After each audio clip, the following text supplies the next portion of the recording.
Colonel Shubhankar Mishra, अब सवाल आता है ट्रंप की क्रेडिबिलिटी का।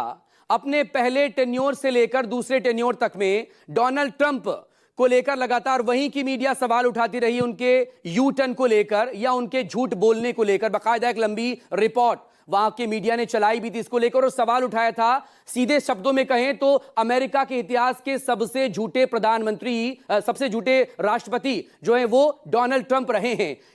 एक तरफ बातचीत हो रही है, दूसरी तरफ इजराइल से अटैक करवाया जा रहा है। सबको पता है इजराइल प्रॉक्सी है। एक तरफ आप यहां पर EU E3 के साथ बैठक करवा रहे हैं जिनेवा में, आप B2 बॉम्बर्स यहां पर भेजकर अटैक करवा दे रहे हैं। तो क्या भी ये एक बड़ा रोड़ा है? खुद डोनाल्ड ट्रंप का कहना, वो कब पलट जाए अपनी बात से? मकसूद जी, जय हिंद। देखिए, डोनाल्ड ट्रंप अमेरिका के राष्ट्रपति हैं और अमेरिका इस देश का सबसे बड़ा व्यापारिक देश है और व्यापारिक देश होने के साथ साथ उसके पास सबसे बड़ी सामरिक ताकत है। तो आपको ये देखना होगा कि अमेरिका का राष्ट्रपति क्या अमेरिकन इंटरेस्ट के लिए काम कर रहा है। अगर उसका जवाब हाँ है तो वो सारी चीजें अमेरिकन जनता के लिए फिर साफ हो जाती है। और ये जो पूरी लड़ाई चल रही है अभी मिडिल ईस्ट में, यह लड़ाई सिर्फ और सिर्फ रिसोर्सेज के लिए।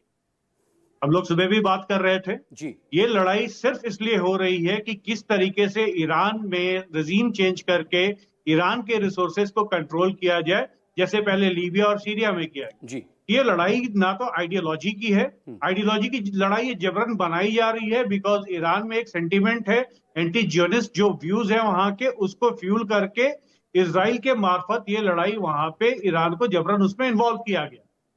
ईरानियन ये समझ नहीं पाए कि उनको इस लड़ाई में फंसने की जरूरत नहीं थी, फिर भी वो फंसे। उन्होंने पहले अपने प्रॉक्सीज के थ्रू करने की कोशिश की।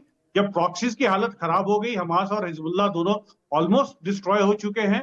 हुतीज को यूएस ने उनके साथ डील करके ट्रंप के आने के बाद उनको भी न्यूट्रलाइज कर लिया है और उसके बाद फिर डायरेक्टली अब जो हमले हो रहे थे वो ईरान पर हो रहे थे जी। अगला नंबर पाकिस्तान को न्यूट्रलाइज करने का होगा बलूचिस्तान के लिए। और ये सारी जो लड़ाई है ये सिर्फ और सिर्फ बलूचिस्तान रीजन और ईरान के जो रिसोर्सेज हैं और स्पेशली जो रेयर मिनरल्स हैं, बिकॉज चाइना का जो स्टैंड रहा है लास्ट में पिछले कुछ सालों से, वो बहुत एग्रेसिव स्टैंड है और चाइना को काउंटर करने का अमेरिका के पास अब एक ही तरीका बच रहा है, वो है कि किस तरीके से उसको पूरी दुनिया के रिसोर्सेज पे अपना कब्जा करे।